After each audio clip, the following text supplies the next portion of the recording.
ልማር ልጄ ወገን ዘመድ የለኝ ሀብት የለኝም ከእጄ። ተማሪዎች እንደምን ሰነበታችሁ? ይህ ከዋሸራ አካዳሚ የሚሰራጭ የ12ኛ ክፍል የስነ ህይወት ትምህርት ስርጭት ፕሮግራም ነው። ባለፈው ፕሮግራማችን ዩኒት 3 እንዳጠናቀቅንና ወደ ዩኒት 4 እንደምንሸጋገር ተነጋግረን የተለያየ ነው። ከዛም በተጨማሪ የዩኒት 3 የማጠቃለያ ጥያቄዎች እና ሰመሪ ካየን በኋላ ነው ወደዚህ እንትን ያለው። ዩኒት 4 እንደምታዩት ኢቮሉሽንን በተመለከተ ነው። እንግዲህ ዛሬ ከዚህ መነሻ አድርገን ኢንትሮዳክሽን ፓርቱን እና መነሻ መጀመሪያውን ክፍል የምናይ ይሆናል። እንግዲህ ዩኒት 4 ሌሰን 1 ኢቮሉሽን ይላል። እንግዲህ ሁልጊዜ አንድ ርዕስ ዋና ርዕስም ይሁን ንዑስ ርዕስ በምንጀምርበት ጊዜ የዛን ርዕስ ኦብጀክቲቭ በዛ ስር የተካተቱና ተማሪዎቹ ወይንም ተማሪዎች መቅሰም አለባቸው ተብለው የሚገመቱ ዓላማዎች ናቸው በመጀመሪያ መታወቅ ያለባቸው። እንግዲህ ያ በኦብጀክቲቭ ውስጥ የሚገለጽ ነገር ነው። እንግዲህ የኢቮሉሽን ይልና እዚህ ርዕስ ኦብጀክቲቭ በዚህ ክፍል ውስጥ የምናየው ዋና ዋናና ልንገነዘብ ልናውቃቸው የሚገቡ እና ትኩረት ልናደርግባቸው የሚገቡ ነገሮች ምን ምንድናቸው ነው። እንግዲህ ኦብጀክቲቭ at the end of this unit you will be able to analyze different views about the origin of life and the evolution from the scientific explanation point of view. and in ደግመዋለሁ። እንግዲህ መጀመሪያ ኦብጀክቲቭ analyze different views about the origin of life and evaluate from the scientific explanation point of view. እንግዲህ መጀመሪያው ምንድነው ስለ ኢቮሉሽን አናላይዝ ማድረግና ይህንን የተለያዩ የኢቮሉሽንን የተመለከቱ ግንዛቤዎች ስለ ህያዋን ይሁንም ስለ ማተር አፈጣጠር የተሰጡ ትንታኔዎችን ማየትና ከሳይንቲፊክ ቪው ከሳይንቲፊክ ማረጋገጫ ይዘቱ ጋራ ማገናዘብ መቻል ማለት ነው። የተለያዩ ቲዎሪዎች ይሰጣሉ። ቲዎሪዎቹ ሳይንቲፊክ መሆናቸው ሲረጋገጥ ነው ተቀባይነት የሚኖራቸውና የተሰጡት ቲዎሪዎች በሙሉ ምን ያህል ሳይንሳዊ ናቸው የሚለውን ማገናዘብ መቻል አለባችሁ ማለት ነው። ሁለተኛ to describe the scientific evidence to support that modern living things have evolved from common ancestor. ሁለተኛው ደግሞ ኦብጀክቲቭ ምንድነው? ይሄ ህያዋን እንትን ያሉ ኦርጋኒዝሞች ሰውንም ጨምሮ አሁን ያሉበት ደረጃ ላይ የደረሱበትን ሁኔታ ከና ሳይንቲፊካል በሆነ መልኩ አስደግፎ መተንተን መግለጽ መቻል ማለት ነው። እንደገና ደግምላችኋለሁ።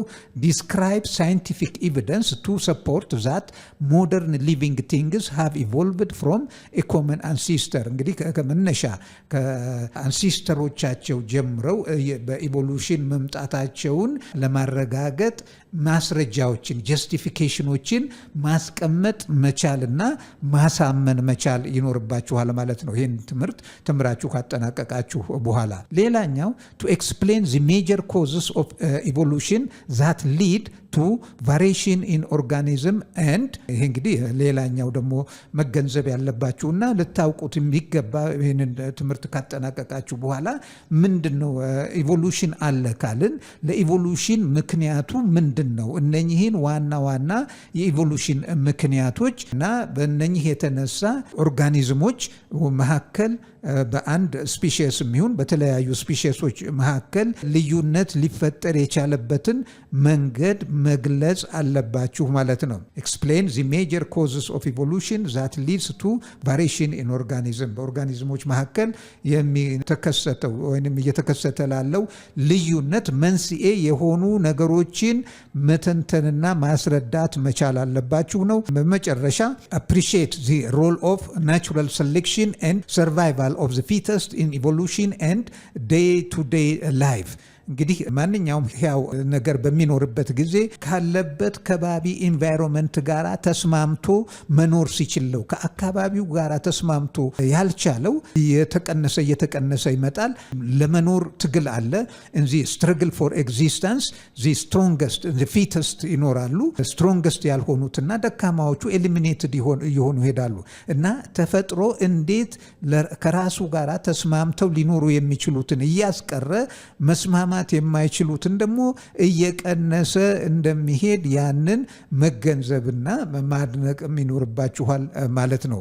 እንግዲህ ኦብጀክቲቭ ውስጥ እነኚህ ነገሮችን ትምህርቱ በሚጠቃለልበት ጊዜ እያንዳንዱ ተማሪ እነኚህን ግንዛቤዎች ሊኖሩት ይገባል ማለት ነው። እንግዲህ ኦብጀክቲቭን በዚህ ያጠቃልናል። እንግዲህ ወደ ዋናው ርዕሳችን ስንገባ ዋት ኢዝ ኢቮሉሽን ዩኒት 4 ስለ ኢቮሉሽን ነው የሚያወራው ብለናል። መጀመሪያ እንግዲህ ኢቮሉሽን ማለት ምን ማለት ነው? ዋት ኢዝ ኢቮሉሽን? ኢቮሉሽን በተለያየ መንገድ ዲፋይንድ ሊሆን ይችላል። እንግዲህ ዋናና መሰረታዊ የኢቮሉሽን ዴፊኒሽኖች እዚህ ጋር ተሰጥተዋል። ይህንን አብረን እናያለን። ኢቮሉሽን ኢዝ a process of gradual change or development through a series of changes። ኢቮሉሽን የምንለው ይሄ አዝጋሚ ለውጥ ሲሆን ይሄ አዝጋሚ ለውጥ በተከታታይ ጊዜ በአመታት ውስጥ የሚከናወን ለውጥ ነው ማለት ነው። ይሄ አንደኛው ነው።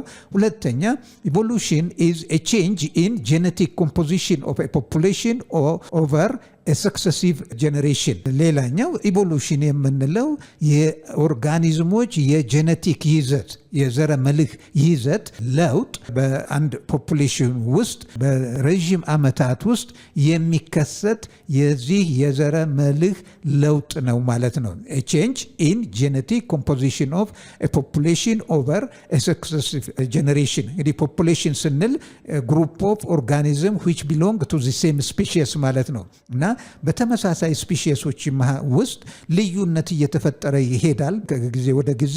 የዚህ የዘረ መልክ ልዩነት መፈጠር ነው የልዩነት እንዲፈጠር ደግሞ የሚያደርገው እና ይሄንን ማወቅ በጊዜ ሂደት የዘረ መልክ መለወጥ የኦርጋኒዝሞች ለውጥን እንደሚያስከትል ልዩነትን እንደሚፈጥር ነው።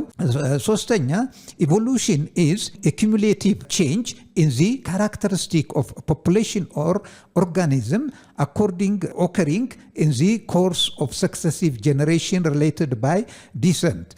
ይሄኛው ደግሞ ምንድን ነው የሚለው ጥቅል የባህሪ ለውጥ ሲሆን በኦርጋኒዝሞች በፖፑሌሽን ውስጥ የሚታይ እና ይሄም የሚከሰተው በተከታታይ ለረዥም አመታት በትውልዶች ውስጥ በሚከናወን ሂደት የሚፈጠር ልዩነት ነው ማለት ነው። ሌላው ኢቮሉሽን is a sequence of events by which population diverges from other population of the same species። ሌላው ደግሞ እንግዲህ ኢቮሉሽን የምንለው የተከታታይ በሆነ ሁኔታ ፖፑሌሽን ከሌላው ፖፑሌሽን ተመሳሳይ ከሆነው ዝርያው እየተለየ የሚመጣበትን ሂደት የሚያሳይ አዝጋሚ ለውጥ ወይንም ሂደት ነው ማለት ነው። እንግዲህ ኢቮሉሽን በእነኚህ መልኮች ዲፋይን ማድረግ ትችላላችሁ ማለት ነው። በዚህ መልኩ ኢቮሉሽን ሁሉም ዴፊኒሽን ኢቮሉሽንን መግለጽ የሚችል ዴፊኒሽን ነው ማለት ነው። ይህንን ካየን ዴፊኒሽኑን ካየንና ኢቮሉሽን ማለት ምን ማለት መሆኑን ካየን what causes evolution to take place? ኢቮሉሽን እንግዲህ ምን እንደሆነ በአዝጋሚ ለውጥ እንደሆነና በዚህ በአዝጋሚ ለውጥ ውስጥ ፖፑሌሽኖች ኦርጋኒዝሞች ራሳቸውን እየለወጡ ከእርስ በርስ ልዩነት እየፈጠሩ የሚሄዱበት ሂደት እንደሆነ ነው ያየነው። እንግዲህ ለዚህ መንስኤው ምንድነው ነው? what causes evolution to take place? ኢቮሉሽን እንዲከናወን እንዲከሰት የሚያስችለው ምንድነው ነው? እንግዲህ እዚህ ጋር ምላሹ አለ። ኢቮሉሽን ቴክስ ፕሌስ ዲው ቱ ሚዮሲስ። እንግዲህ ኢቮሉሽን እንዲከሰት ከሚያደርጉ ነገሮች ውስጥ አንዱ ሚዮሲስ ነው። ሚዮሲስ ደግሞ የሴል ዲቪዥን ነው፣ የታይፕ ኦፍ ሴል ዲቪዥን ነው።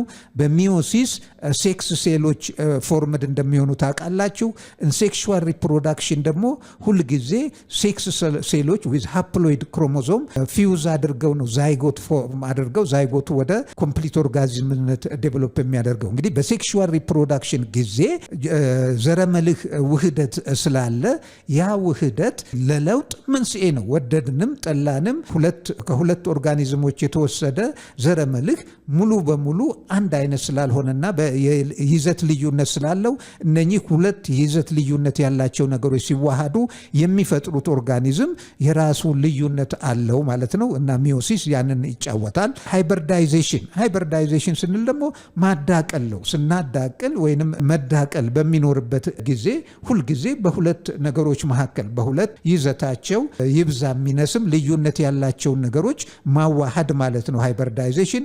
ከዛ ውህድ ዴቨሎፕ የሚያደርግ ኦርጋኒዝም ደግሞ ልዩነት ይዞ ነው የሚፈጠረው። እንግዲህ ሃይብሪዳይዜሽንም የኢቮሉሽን መንስኤ ነው ማለት ነው። ሌላኛው ናቹራል ሴሌክሽን። ናቹራል ሴሌክሽን ማለት ምንድን ነው? ቱ ሰርቫይቭ ኢን አን ኢኮሲስተም ኦር ዊዝን አን ሃቢታት ዜር ኢዝ ስትረግል ፎር ሰርቫይቫል። ለመኖር ትግል ይደረጋል። እንግዲህ ትግል የምናደርገው እርስ በርስ ሊሆን ይችላል፣ ከሌላ ፖፑሌሽን ጋራ ሊሆን ይችላል፣ ከአየር ንብረት ጋራ ሊሆን ይችላል፣ ከተፈጥሮ ጋራ ሊሆን ይችላል። እንግዲህ ለምሳሌ ድርቅ በሚመጣበት ጊዜ ብትወስዱ ድርቁን መቋቋም የማይችሉት ሲጠፉ ድርቅ መቋቋም የሚችሉት ኤግዚስት ያደርጋሉ ማለት ነው። እንግዲህ እዚህ ጋር ኔቸር ሰሌክት አደረገ፣ ድርቅን የሚቋቋመውን የማይቋቋመውን ኤሊሚኔት አደረገ ማለት ነው። እርጥበት በሚበዛበት ጊዜ፣ ብርድ በሚበዛበት ጊዜ፣ ሙቀት በሚበዛበት ጊዜ እንደዚሁ ያንን መቋቋም የሚችሉት ሲኖሩ ያንን መቋቋም የማይችሉት አይኖሩም። እንግዲህ በህይወት ትግል ውስጥ ስትረግል ፎር ሜት፣ ስትረግል ፎር ፉድ፣ ስትረግል ፎር ሃቢታት። ለምግብ ትግል አለ፣ ምግብ ለማግኘት መኖሪያ ለማግኘት ትግል አለ። እንደዚሁም ሜት ለማግኘት ትግል አለ።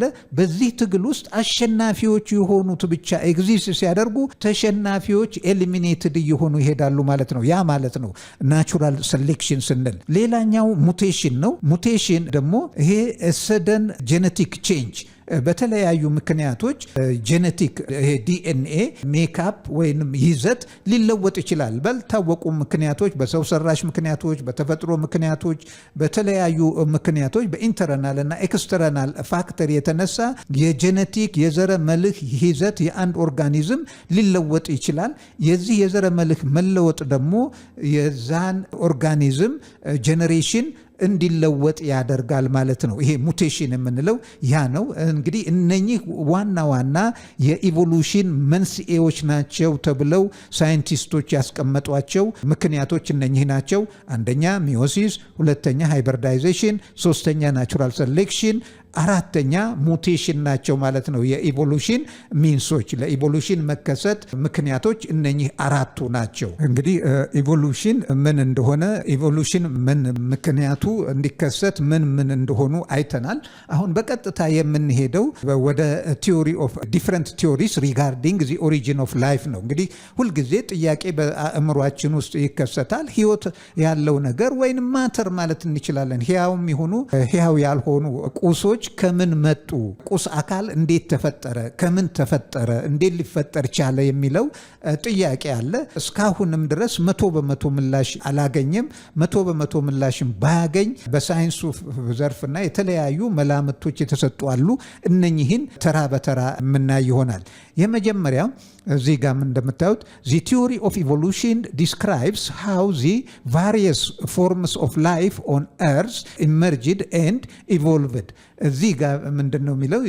ቲዮሪ ኦፍ ኢቮሉሽን ምን ነው የሚገልጸው? የተለያዩ ህያዋን እንዴት በምድራችን ላይ ሊፈጠሩ እንደቻሉ እና ሊገኙና ሊፈጠሩ እንደቻሉ የሚገልጽ ነው ማለት ነው። የተለያዩ በተለያየ መንገድ ስለ ህያዋን መፈጠር፣ ስለ ኩስ አካል መፈጠር የሚሰጡ ትንታኔዎች አሉ። ይሄ ትንታኔ ነው እንግዲህ ቲዮሪ ኦፍ ኢቮሉሽን የምንለው። ቲዮሪ ኦፍ ኢቮሉሽን ዲስክራይብስ ሃው ዚ ቫሪየስ ፎርምስ ኦፍ ላይፍ ኦን ዚ ኤርዝ ኢመርጅድ ኤንድ ኢቮልቭድ። መርጅ ካደረጉ በኋላ ደግሞ እያደጉ እንዴት መጡ ነው። the two opposing theories that existed about evolution for a long time were the so-called intelligent design and creationism።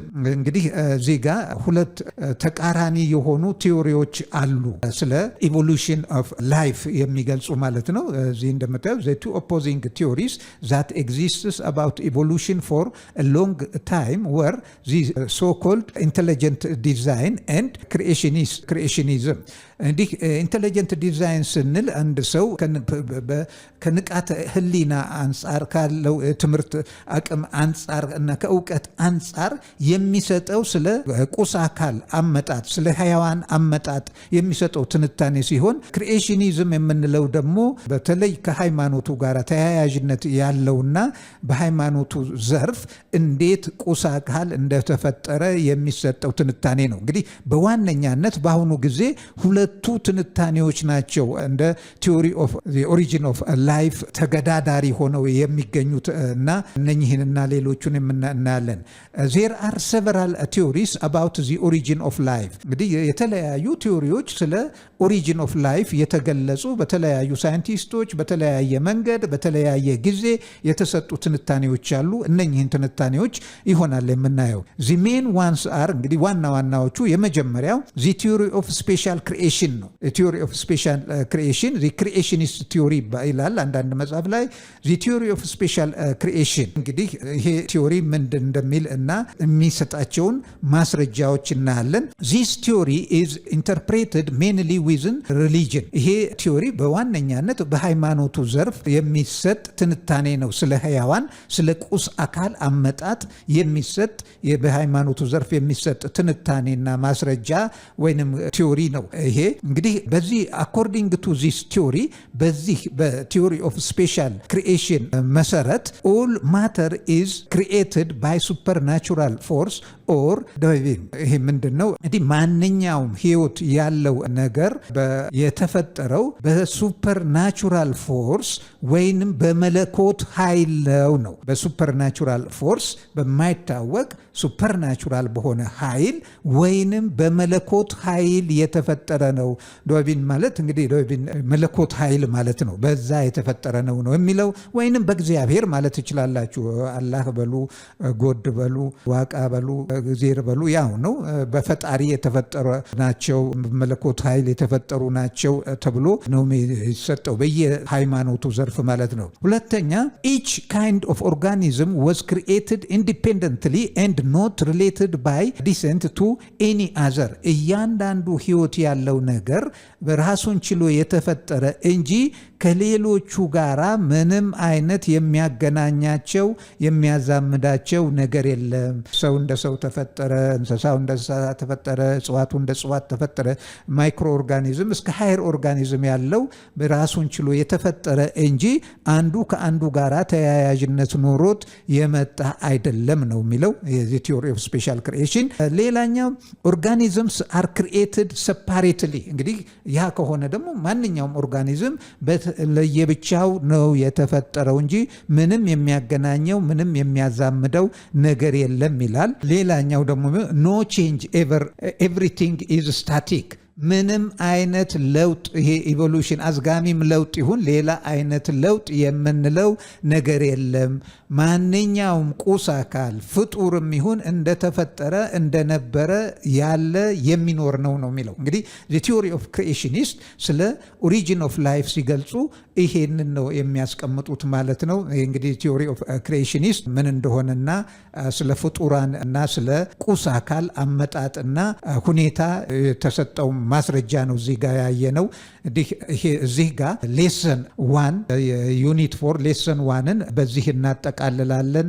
እንግዲህ ተማሪዎች ወደሚቀጥለው ሌሰን ከመሄዳችን በፊት ሁልጊዜ እንደምንላችሁ ይህንን ሌሰን እንደጨረሳችሁ ሼር፣ ሰብስክራይብ እና ላይክ ማድረግ አትርሱ፣ ለሌሎች ተማሪዎች ተደራሽ እንዲሆን። ከዛም በተጨማሪ ትምህርቱ ላይ ማሻሻያ ይገባል የምትሉትን ሀሳብ ከመስጠትም ወደኋላ እንዳትሉ አደራ ጭምር እንጠይቃለን። ለዛሬው በዚሁ እንሰናበታለን። በሚቀጥለው ሌሰን እስከምንገናኝ ደህና ሁኑ ተማሪዎች።